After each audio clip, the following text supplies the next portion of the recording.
O que eu vos venho aqui falar hoje é um bocadinho de uma das tarefas que nós estamos a desenvolver neste projeto, no projeto GameFish, que é um projeto coordenado aqui pela Universidade de Évora e por o professor Pedro Raposo, que está ali sentado, e é uma das tarefas cujo principal foco tem a ver com a aplicação da biotelemetria, neste caso telemetria acústica, para o estudo do comportamento de uma das espécies, ou provavelmente a espécie com mais interesse aqui no sul do país, para a pesca recreativa, que é o axegã.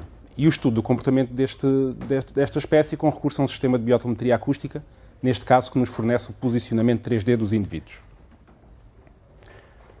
O que é que eu vou falar aqui nesta apresentação? Vou falar um bocadinho do enquadramento e dos objetivos deste projeto GameFish, o que é o projeto GameFish, quais são os objetivos e onde é que se enquadra este trabalho em particular que eu venho aqui apresentar.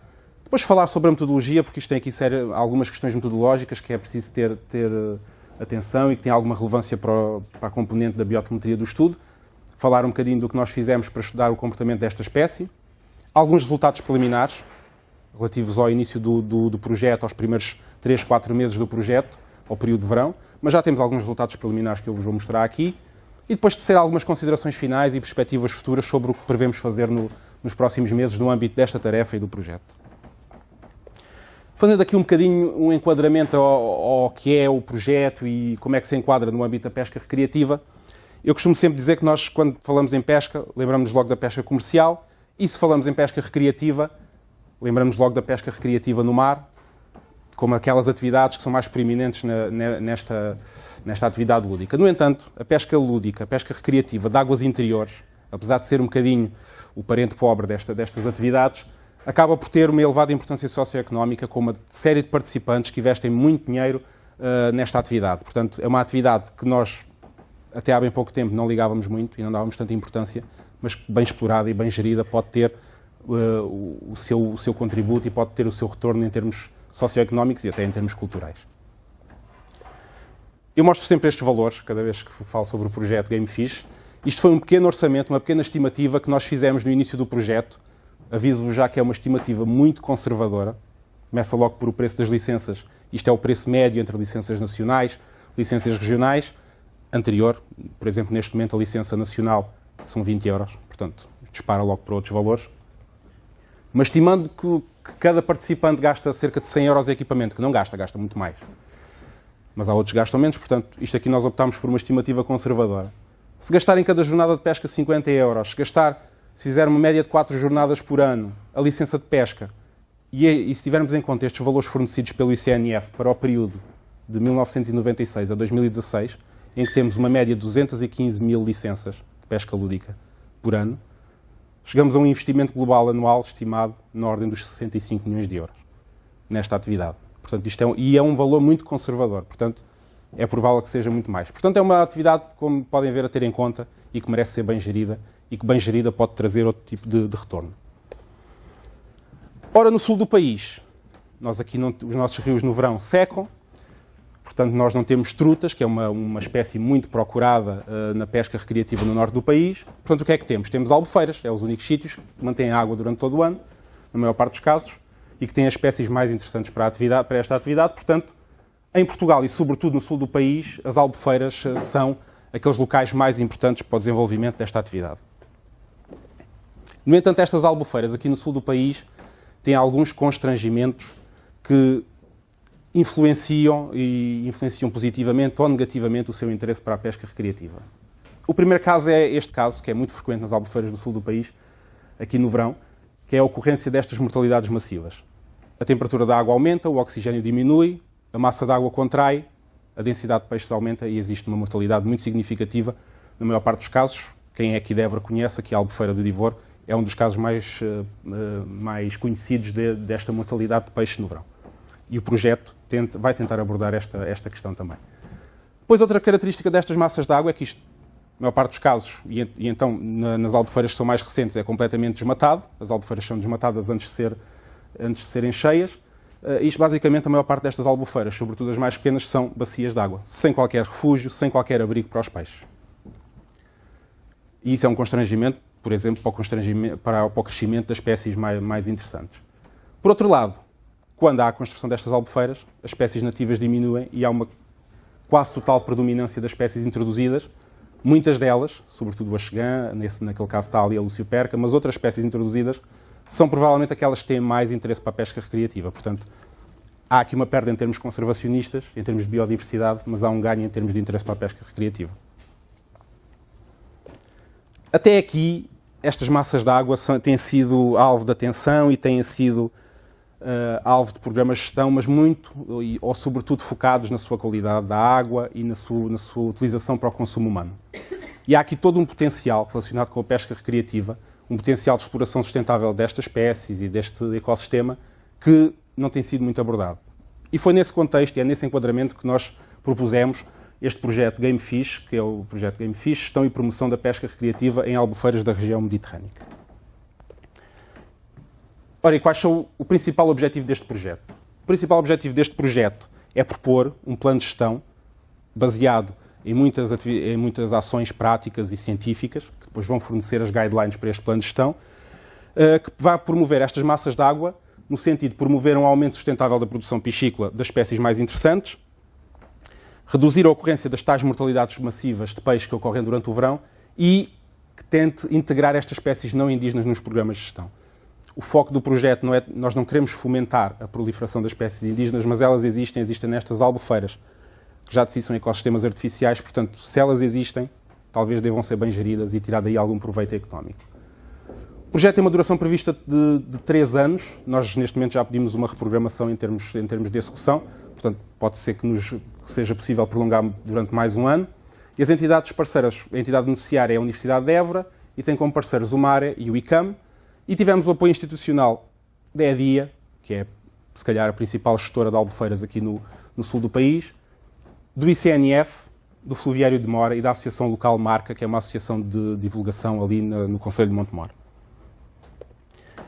Ora, este projeto GameFish é desenvolvido unicamente na região NUTS 2 do Alentejo e é constituído por 5 tarefas, que vai desde a definição das tipologias de albufeiras em termos da sua adequabilidade para a pesca recreativa, o problema dos fenómenos de mortalidade, caracterizar a qualidade da carne destes axegãs para o consumo e depois o plano de gestão, mas sobretudo, e para o âmbito desta apresentação, aquilo que interessa mais destacar é esta terceira ação, e que tem a ver com o estudo dos padrões interanuais de utilização e residência das espécies piscícolas em resposta ao melhoramento artificial do habitat. Se se lembram, estas albufeiras são muito pouco diversificadas e abundantes em termos de habitat, e esta terceira tarefa foca esse problema, a promoção do habitat artificial para promover depois o desenvolvimento do crescimento e do espécimes troféu e depois o estudo dos padrões de utilização deste habitat artificial. Concretamente, agora a terceira ação do projeto, como eu disse, tem 2 principais objetivos. O primeiro é desenvolver e testar estas estruturas do habitat artificial e depois avaliar a resposta das comunidades piscícolas, quer através dos seus padrões de residência, quer através da sua seletividade, à implementação destas estruturas.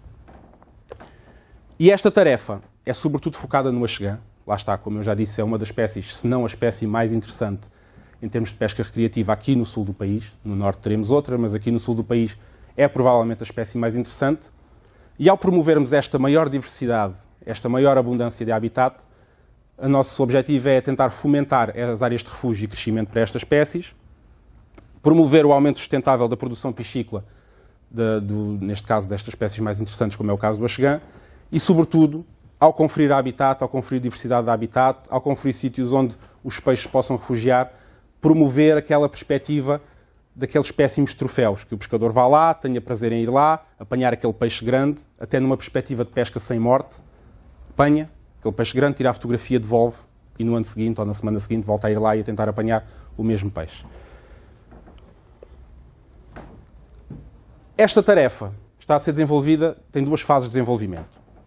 A primeira, que é aquela que nós estamos a desenvolver neste momento e que eu vou apresentar já alguns resultados preliminares, tem a ver com o estudo do comportamento do axegã num período prévio à instalação de qualquer tipo de estrutura na albufeira. Neste momento estamos a trabalhar numa albufeira sem qualquer tipo de habitat, basicamente é uma bacia, e tentar caracterizar o comportamento do axegã numa situação de controlo, uma situação pré-operacional, antes da instalação de qualquer estrutura. Terá uma segunda fase, que vai começar na próxima primavera, em que nós vamos instalar as tais estruturas e depois comparar e marcar novos peixes e tentar estudar a resposta desta espécie à implementação das novas estruturas. Em termos do trabalho que estamos a desenvolver, esta tarefa desenvolve-se, ou esta ação do projeto desenvolve-se ao longo de 4 fases. A primeira fase foi a seleção da albufeira-alvo. Isto, como devem perceber, e todos aqui trabalhamos nestas questões da ciência e da investigação, arranjar o sítio perfeito não é a coisa mais fácil. Às vezes começa logo aí o problema. E nós, depois, no âmbito do projeto das primeiras tarefas, fazermos uma prospecção ao longo de todo o Alentejo para conhecer melhor estas albufeiras, chegámos aqui a esta massa d'água, que é a Albufeira das Nascentes, que se localiza na bacia hidrográfica do Rio Tejo e no concelho do Crato. E chegámos a esta albufeira para desenvolver o nosso trabalho por vários motivos, que eu vou passar a explicar. Porquê é que nós escolhemos esta albufeira? Primeiro porque era uma massa d'água de pequena dimensão, tinha um formato pouco recortado e uniforme. Obviamente nós temos sempre, em todos os projetos, temos constrangimentos orçamentais e não podemos escolher massas d'água de uma dimensão brutal que depois tínhamos que encher de receptores, como vocês vão ver, como os receptores acústicos que nós colocamos nesta albufeira. Quanto maior a massa d'água, mais receptores tínhamos que colocar. Quanto mais recortado for o perfil da albufeira, mais probabilidade há dos peixes irem para um sítio onde não sejam detectados, portanto, mais receptores. E então, de forma a otimizar o funcionamento do sistema que íamos implementar e tentar manter a viabilidade económica do projeto, foi um dos fatores que nos levou a considerar esta albufeira. Outro fator é que isto era uma albufeira de gestão privada, fechada, portanto não é qualquer pessoa que lá vai pescar. É uma albufeira que é uma concessão de pesca, portanto só lá vai pescar quem paga a licença diária e que é gerida pelo Clube Amador de Caça e Pesca Desportiva do Crato. Portanto, temos lá os nossos sistemas, temos os peixes marcados e existe um maior controle metodológico sobre o que se passa ali, para além de que depois, como vocês vão ver mais à frente, que eu vou-vos mostrar aqui um dos exemplos, temos também a componente de sermos acompanhados, o nosso estudo científico ser acompanhado da perspectiva dos pescadores. Os pescadores têm ido lá, já recapturaram animais e temos esse acompanhamento, onde é que eles foram recapturados, como é que se estavam a comportar, se estavam bem, se não estavam, e portanto aqui permitia este controle. E depois, isto muito importante, nós podíamos ter a albufeira perfeita para a nossa metodologia, se não tivesse as chegãs, não podíamos fazer lá o estudo, porque também não íamos buscar as chegãs ao outro lado, que não sabíamos como é que se iam comportar nesta albufeira, e as amostragens que tínhamos feito no projeto tinham mostrado que havia aqui as chegãs e em número suficiente para nós conseguirmos capturar e fazer o estudo. A segunda fase deste trabalho, e isto é muito importante para a implementação do sistema de detecção acústica que nós queríamos implementar, foi o levantamento topográfico da albufeira-alvo. Para caracterizar muito bem a albufeira em termos batimétricos, quais profundidades mínimas, profundidades médias, máximas e em que locais da albufeira, e depois perceber se a albufeira, apesar de não ter nenhum habitat visível à superfície, se tinha qual a tipologia de habitat no fundo que podia ser eventualmente utilizada por os achegãs. E este levantamento topográfico foi feito com um recurso a uma sonda destas, uma sonda que é muitas vezes usada por os pescadores recreativos, permite ver onde é que estão o peixe, as profundidades, caracterizar o fundo. Esta também tinha varrimento lateral, portanto nós conseguíamos perceber que tipo de estruturas é que havia no fundo da albufeira, mas sobretudo aqui para este trabalho foi sobretudo a batimetria. Isto basicamente foi feito, nós fizemos vários transectos ao longo da albufeira, recolhemos os dados em termos batimétricos, processámos num programa específico para isto e chegámos a este resultado. A definição das linhas batimétricas ao longo de toda a albufeira e assim conseguimos definir quais as profundidades, qual a variação de profundidade e, de certa forma, com esta informação, otimizar os melhores sítios para colocar o sistema de detecção acústica, porque isso é um dos pontos mais importantes, escolher os melhores sítios para colocar este sistema de detecção acústica. A terceira fase foi exatamente a colocação e o teste deste sistema de detecção acústica, neste caso de posicionamento tridimensional, que é conhecido por o VEMCO Positioning System. VEMCO é a marca do fabricante, e depois Positioning System, porque consegue detectar e estimar as localizações, as posições, com elevado grau de detalhe em termos espaciais e em termos temporais. E porquê é que escolhemos a telemetria acústica para estudar o comportamento dos animais? Basicamente porque é o melhor método, provavelmente o melhor método para zonas lênticas, com elevada profundidade. Se quiséssemos, por exemplo, utilizar radiotelemetria, não funciona muito bem a partir de uma certa profundidade. Portanto, aqui utilizámos a telemetria acústica. E este sistema de VEMCO Positioning System, como é que funciona? Funciona através da colocação de uma série de receptores, neste caso foram colocados 6 receptores, lá está, distribuídos de uma forma, e isto foi conversado e foi acordado com o fabricante, foi aconselhado pelo fabricante, quais os melhores locais para distribuir estes receptores ao longo da albufeira, de forma a que os peixes marcados estivessem sempre, ou quase sempre, a ser detectados por 3 ou mais receptores ao mesmo tempo, ou seja, para fazer o posicionamento e fazer a triangulação da localização dos peixes. Estes transmissores que nós colocamos têm, para além estes receptores, peço desculpa, que nós colocamos, para além de serem receptores, têm também incorporado um transmissor, e diferem de outros receptores da marca, porque estes têm um transmissor incorporado que transmite entre os diferentes receptores e permite sincronizar a hora, e assim faz com que os peixes e os receptores estejam todos sincronizados com a mesma hora e detecte os peixes exatamente à mesma hora. Este sistema é composto também por marcas de referência. Neste caso colocámos 2 marcas de referência, que são transmissores em tudo semelhante aos transmissores que nós vamos colocar nos peixes. Neste caso apenas diferem num pequeno pormenor, que eu já vou passar a explicar a seguir, e que são colocados em zonas de coordenadas conhecidas, de profundidade conhecida, e que depois permitem ao sistema, e sobretudo na parte de análise dos dados, calibrar as posições estimadas. Porque estas marcas têm a posição conhecida, têm a profundidade conhecida, e a partir daqui ajuda a calibrar as localizações que são estimadas nesta análise do VMCO Positioning System. Nós implementámos esta estrutura, como podem ver ali em estruturas de ancoragem, depois aquilo tinha uma poita de cerca de 40 kg na base. Mas lá está, nós não podíamos. Há aqui demasiadas variáveis que podem influenciar a otimização e o sucesso da detecção destes animais e, portanto, nós não podíamos chegar lá e colocar só o sistema e marcar os peixes e depois esperar que aquilo funcionasse. Tínhamos que perceber se o nosso sistema estava a funcionar bem, quais os erros associados, quer em termos de erros de eficiência de detecção, quer em termos de erros de posicionamento. E basicamente fomos fazer o que nós chamamos um test range, ou seja, um teste para ver o funcionamento do sistema. E basicamente isto é a nossa albufeira. Colocámos aqui uma grelha 50 por 50 metros, uma grelha, isto foi tudo feito em ArcGIS, não é, no computador, uma grelha só em informática, não precisamos nada no campo, e que nos permitiu definir nos vértices destes quadrados 71 locais de teste. E o que é que nós fizemos em cada um destes locais? Com um transmissor de teste, em tudo semelhante aos transmissores que iríamos usar nos peixes, fomos a cada um destes 71 locais de teste e colocámos o transmissor durante um tempo pré-definido,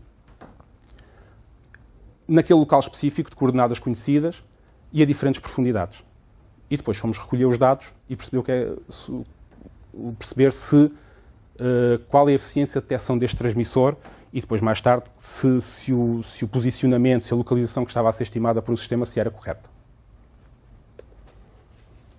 Isto foi o que nós obtivemos em termos de eficiência de detecção.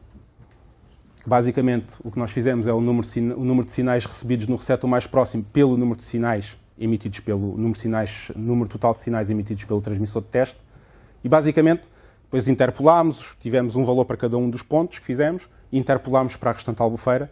E como se pode ver aqui, tivemos boas eficiências de detecção, uma média de 95,5% de eficiência de detecção.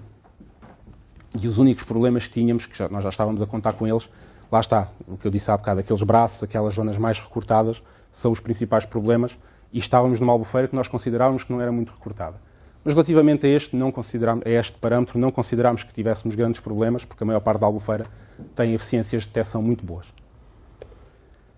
E depois, em termos de erro de posicionamento, e aqui o que é que fizemos? Nós sabíamos as coordenadas onde tínhamos feito o teste e aplicámos aqui a análise VPS, a análise do VMCO Positioning System, que foi estimar as posições desse mesmo receptor.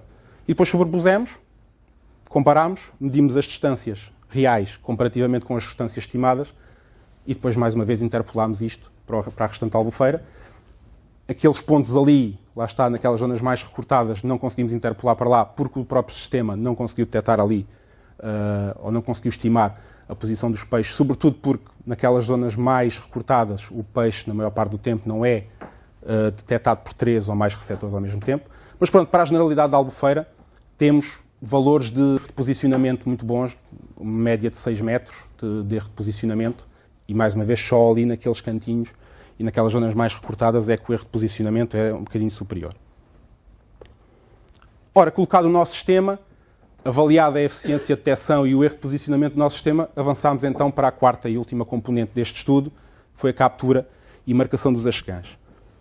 Nós não fomos muito ambiciosos, pensámos logo em achegãs de um tamanho médio, já estávamos a imaginar que, até porque já tínhamos alguma informação desta albufeira, que não queríamos, não iríamos conseguir capturar muitos achegãs muito grandes.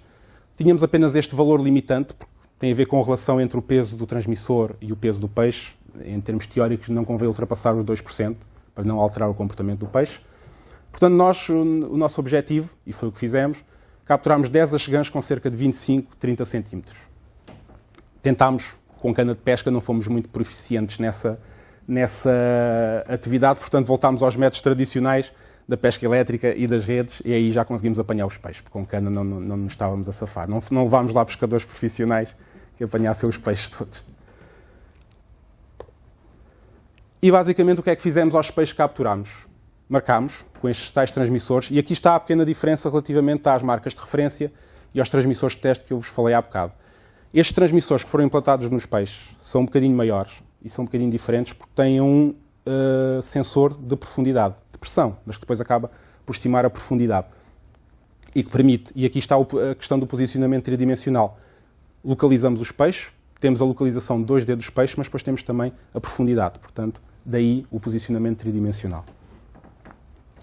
Os peixes foram anestesiados, isto é o procedimento comum aos nossos estudos de telemetria que fazemos com a maior parte das espécies, anestesiados, o transmissor foi inserido, a marca foi suturada, a ferida foi suturada e depois, muito importante, resolvemos, porque ao início não tínhamos previsto isso, mas depois, como começámos a perceber que a albufeira era visitada frequentemente por pescadores, para além do transmissor acústico que inserimos internamente no peixe, resolvemos também marcar externamente com uma marca convencional, uma T-bar, foi colocada na base da barbatana dorsal do peixe, para o caso do peixe vir a ser capturado por um pescador, para eles depois nos poderem voltar a contactar e dizer, olha, apanhámos tal peixe em tal dia, em tal data, é o peixe com o número X, e sobretudo para as pessoas perceberem também que aquilo era um peixe-alvo de estudo e para não o estarem a capturar e não levarem para casa. Ao mesmo tempo distribuímos uma série de panfletos e contactámos uma série de pescadores que costumavam ir àquela albufeira para tentar que eles depois devolvessem os peixes, porque se nós tínhamos 10, se nos começassem a levar peixe, então acabávamos sem nenhum. Como habitualmente, depois de marcarmos os peixes, deixámos-los a recuperar 1 ou 2 horas, para perceber se eles tinham recuperado na totalidade, e depois libertámos. E aqui trouxe-vos um pequeno vídeo com a libertação dos peixes, onde se vê muito bem, não se vê a sutura, mas vê-se muito bem a marca externa e vê-se que nenhum pescador, qualquer pescador dificilmente deixava escapar esta marca. Portanto, o peixe vai a fugir. Não eram muito grandes. Isto é a albufeira. Ora, e como eu vos disse, isto foi a metodologia que nós fizemos e neste momento já temos alguns resultados preliminares. Mais concretamente para o período de junho a setembro de 2018, que basicamente é o período de verão, e já temos aqui uma série de posições que foram estimadas pelo sistema de VPS. Isto aqui é um exemplo para um dos peixes, e como podem ver, em apenas 3 meses, fomos lá colocar os receptores, fomos lá colocar o sistema, marcámos os peixes, exige algum esforço nessa parte, mas depois não tivemos que fazer mais nada, só lá ir recolher os receptores. E, por exemplo, para este primeiro peixe, tivemos 3 meses, temos quase 19 mil detecções, que é impossível de fazer com um sistema que seja manual e um sistema de detecção que exija que nós vamos lá frequentemente. E uma média de cerca de 10, 11 mil posições estimadas por peixe. Isto basicamente é o produto final, que resulta deste estudo VPS e sobre o qual nós depois podemos fazer as análises que pretendemos. Neste caso, baseado nestas posições, fomos fazer uma análise de estimativa de densidade de kernel, que é frequentemente utilizada para estimar a utilização do habitat por parte dos peixes e de outras espécies, e que basicamente funciona em termos de, quantifica a utilização do habitat e caracteriza a utilização do habitat por parte dos peixes com base na densidade de localizações estimadas. Neste caso, quer em termos de home range, que é a área que o peixe utiliza habitualmente, e em termos de core range, que é aquela área fulcral que o peixe utiliza durante a maior parte do tempo. E só com estes 3 meses, atenção que isto é para o período de verão, não podemos extrapolar aqui para outros períodos do ano, vamos depois futuramente saber como é que os achegãos se comportam, mas neste caso é só para o período de verão, e conseguimos logo obter diferenças com esta análise. Nós aqui fizemos uma análise mais simplista entre o dia e a noite, e conseguimos logo perceber diferenças que, durante o dia, a utilização da albufeira por parte dos peixes utilizava uma área consideravelmente maior comparativamente com o período da noite. Outro exemplo, aqui é claro, não é? Dá para perceber claramente que os peixes durante o dia andam mais ao longo da albufeira e durante a noite ficam restringidos a alguns dos locais, a algumas margens, a um local mais restrito uma zona mais restrita ao longo da albufeira. Portanto, com base nestas 19 mil localizações, 10 mil em média por peixe, já conseguimos perceber aqui muito do que é o comportamento dos peixes ao longo do verão, quer durante o dia, quer durante a noite. Outra análise preliminar que fizemos foi comparar aqui a profundidade que os peixes ocupavam com a temperatura da água. Estes receptores também registram a temperatura da água de 10 em 10 minutos, ou conforme nós os programarmos. E aqui conseguimos perceber uma coisa muito clara. Existe aqui uma relação que é significativa. É mais forte para uns peixes do que para outros, existe muita variabilidade, mas consegue-se perceber aqui que, à medida que a temperatura da água aumenta, os peixes ocupam profundidades menores. Quando a temperatura da água diminui, os peixes ocupam profundidades maiores. Isto foi comum, mais ou menos forte, foi comum a praticamente todos os peixes. Aqui também se pode ver, houve relações mais fortes, relações mais fracas, mas no geral todos os peixes ocuparam zonas mais profundas quando a temperatura da água era menor. Outro dos resultados preliminares que tivemos neste estudo e que nos deixou muito satisfeito foi os pescadores telefonarem-nos a dizer que tinham recapturado um dos nossos peixes, que o tinham devolvido, que isso era o mais importante, foi logo o que eu perguntei, mas eles garantiram-me que tinham devolvido. Isto são fotografias que nos foram enviadas por o pescador, e o pescador registou peso, comprimento, a coordenada onde o tinha recuperado, a data, e enviou-me isso tudo. Uma coisa que nos deixou surpreendido é que este peixe, quando foi marcado em junho, tinha 26 cm e 311 gramas, e 3 meses depois tinha 34 cm e 519 gramas. Portanto, é aqui uma diferença considerável. Lá no início ainda pensámos que tinha comido o peixe, que este peixe tinha comido o anterior, mas não, como tinha a marca externa. Mas deixou-nos surpreendido porque ainda é uma diferença considerável. E depois eu pergunto sempre aos pescadores se o peixe tinha um comportamento normal, porque às vezes a marcação ficamos sempre com algumas dúvidas que possa afetar o comportamento do peixe. Não, perfeitamente normal, atacou a amostra, depois reagiu perfeitamente normal e tinha um aspecto saudável. Um peixe perfeitamente com um aspecto saudável. Pronto, relativamente a este trabalho, o que é que nós podemos já inferir só destes primeiros 3 meses? O trabalho está a continuar e vai continuar durante um ciclo anual. Ou seja, estes primeiros resultados demonstram que os achegantes tendem a ocupar áreas menores durante o período noturno, utilizando uma área maior da albufeira durante o período diurno. Os achegantes também tendem a ocupar zonas mais profundas da albufeira durante períodos de menor temperatura da água. O que é que isto sugere? Sugere que os peixes têm um menor grau de atividade durante a noite e em períodos de menor temperatura. No entanto, mesmo tendo em conta as diferenças entre o dia e a noite, há aqui um padrão comum e que depois nos pode remeter para aquilo que nós pretendemos fazer na segunda parte desta ação. Seja dia, seja de noite, embora de noite a ocupação da albufeira por parte dos peixes seja consideravelmente menor, o que nós vemos aqui é um comportamento um bocadinho errático. Os peixes não estão muito tempo no mesmo sítio, percorrem toda a albufeira, movimentam-se por toda a albufeira, com os consequentes dispêndios energéticos que isso terá, isso nós não estamos a estimar, mas isto pode ser claramente, ou é uma das hipóteses, é que isto se deve à ausência de refúgio. Os peixes não têm refúgio, não havendo refúgio, logo há uma menor abundância de presas e, sobretudo, há uma maior dispersão das presas existentes, porque as presas não se acumulam em lado nenhum. Juntando à territorialidade característica desta espécie, faz com que eles tenham que se movimentar mais ao longo da albufeira, situação que nós esperemos que não aconteça numa perspectiva e num dia que nós introduzirmos aqui o habitat artificial.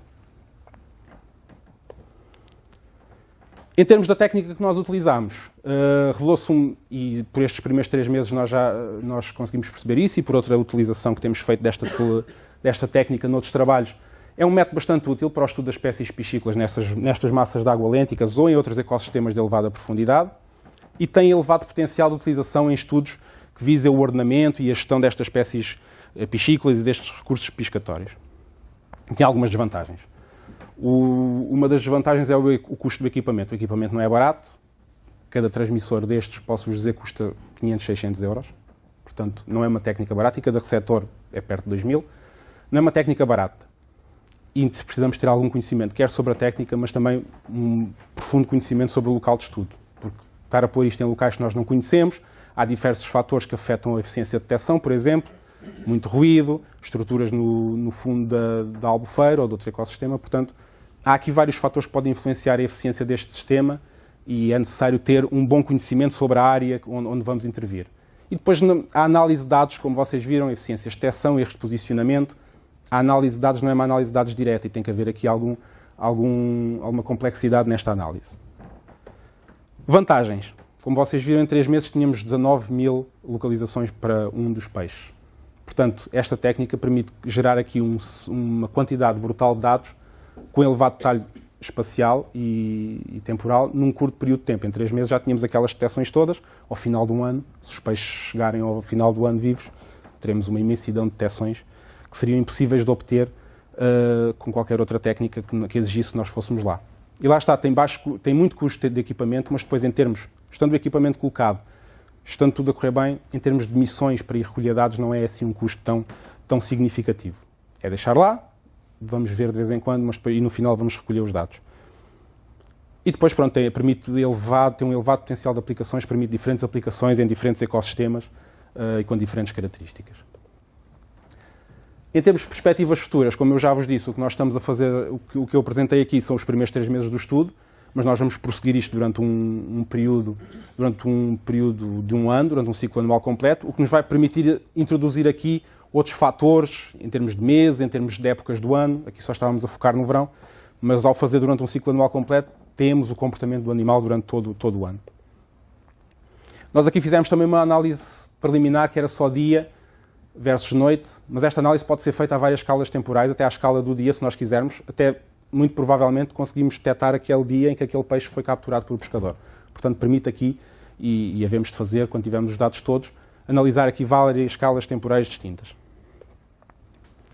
E depois lá está, a ligação aqui com a segunda parte da tarefa e da ação, é que estes resultados obtidos em fase de controle vão-nos permitir prever e comparar a resposta desta espécie depois quando implementarmos estas tais estruturas de habitat artificial.